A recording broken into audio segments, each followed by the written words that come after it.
নাটক অপার্থিব, রচনা ও নির্দেশনা শ্রী শুভাশিস ঘোষ ঠাকুর। স্বরাঙ্কনে সুচরিতা দাস এবং আমি অরূপ কর। শুরু করছি নাটক অপার্থিব।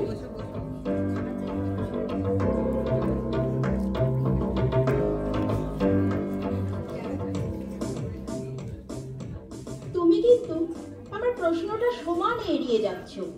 রুষা কোথায়? একজন স্বাধীন নারী, তাই একজন নামকরা পেইন্টার। তার সব খবর আমি কি করে রাখবো বলো তো? আর গত 3 বছর তোমাদের লিভ টুগেদারের সম্পর্ক?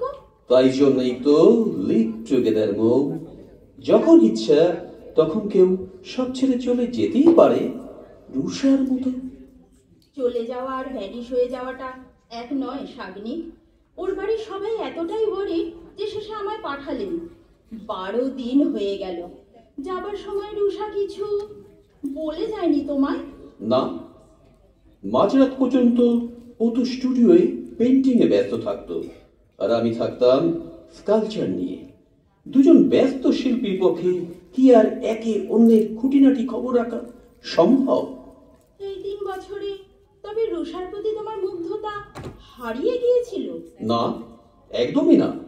জানো, একাত্ম হয়ে ও যখন ছবি আঁকতো, আমি দূর থেকে ওকে দেখতাম। কি নিখুঁত মুখশ্রী, কি পারফেক্ট ফিগার, যেন ভাস্কর্য, ঠিক তোমারই মতো। শুধু স্কাল্পচারেরই এক সাবজেক্ট, যেন জীবন্ত নারী নই। বিতৃষ্ণায় জন্মে উঠেছিল ক্রমশ নিজের ওপরেও। আর সেই ফাঁকেই এসে পড়ল রুষা। সৃষ্টির দুর্নিবার আকর্ষণে একজন স্রষ্টা যে কি না করতে পারে, রুষাও স্রষ্টা, তাই বুঝতো কিছুটা। দাঁড়াও, আমি একটু স্পেশাল কফি বানিয়ে আনি। মন দিয়ে মূর্তি তৈরি করতে করতে সামনে কেমন অদ্ভুত বদলে গেল। বাস্তব জগৎ থেকে অনেক দূরে, যেন নিজের এক কল্পনার জগতে। ওটা ওটা ওটাই কি ওর স্টুডিও? হ্যাঁ, কত নাম করা লোকেদের সুন্দর সুন্দর মূর্তি। ওদিকটা ওভাবে আড়াল কেন? Real life sculpture? কি অদ্ভুত! ভিখারি ছেলে মেয়ে, মুচি, নৌকার মাঝি, কুমোর। আরে ওই মূর্তিটা কি আশ্চর্য, কি সাংঘাতিক! এ এ এ কি করে সম্ভব? মৌ মৌ মৌ, এ কি? তুমি আমায় না জানিয়ে স্টুডিওয়? কি হয়েছে, এমন হাত পা কাঁপছে? বসো, কফিটা খাও খাও। রুষা, রুষার মূর্তি বানিয়েছো তুমি? হ্যাঁ, এখনো কমপ্লিট নয়, কাজ চলছে। কফিটা খাও, শেষ করো। কিন্তু মূর্তিটা যেন একদম জীবন্ত, যেন একদম রুষাই। এটাই তো আমার কাজ মৌ, বিশেষত্ব। মূর্তি যেন মূর্তি নয়, অবিকল আসর। তাই দেশ বিদেশের এত নাম ডাক, এত অর্থ, এত খ্যাতি। রুষা কি নিখুঁত মুখ, পারফেক্ট ফিগার। হাত মিশমিশ করতো ওর মূর্তি তৈরিতে, বললেই খালি আপত্তি। বলতো, এখন তো চোখের সামনেই আছি, আগে মরি তারপর বানি। বলো, ওর এই সৌন্দর্য তা কি থাকবে? বয়সের সাথে সাথে নষ্ট হবে না? তোমার যত পাগলামি এসব। আমার মাথাটা, হাত পা সব ভারী হয়ে আসছে। তুমি তুমি কি আমার কফিতে কিছু? তোমাকেও কতবার বলেছি, স্কালচারের জন্য আইডিয়াল। বিরক্ত হয়ে সরে গেলে, আজ আসতে দেখলাম নষ্ট করে ফেলেছ। সেই সৌন্দর্যে ভাটা পড়েছে। এ আমি হতে দিতে পারি না মৌ। তাই তাই আমি স্রষ্টা, আমি স্রষ্টা, আমি নিরুপায় মো।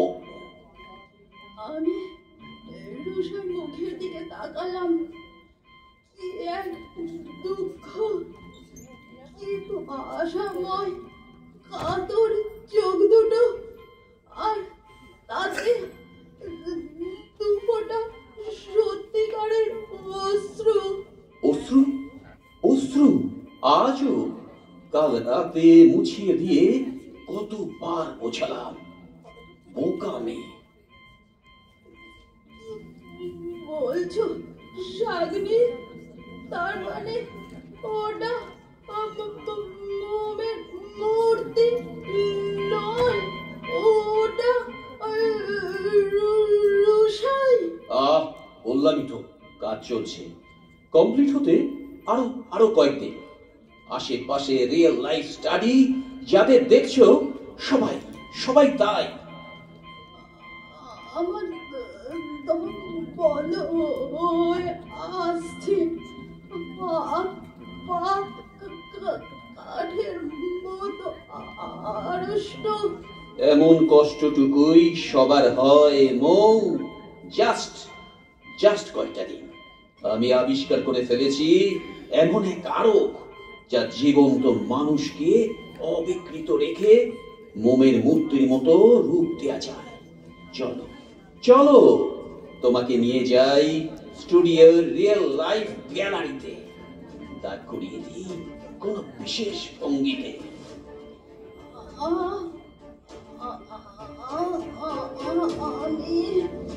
তুমি তুমি তুমি তুমি তুমি আর তোমার এই সৌন্দর্য অবিনশ্বর হয়ে গেল মৌ।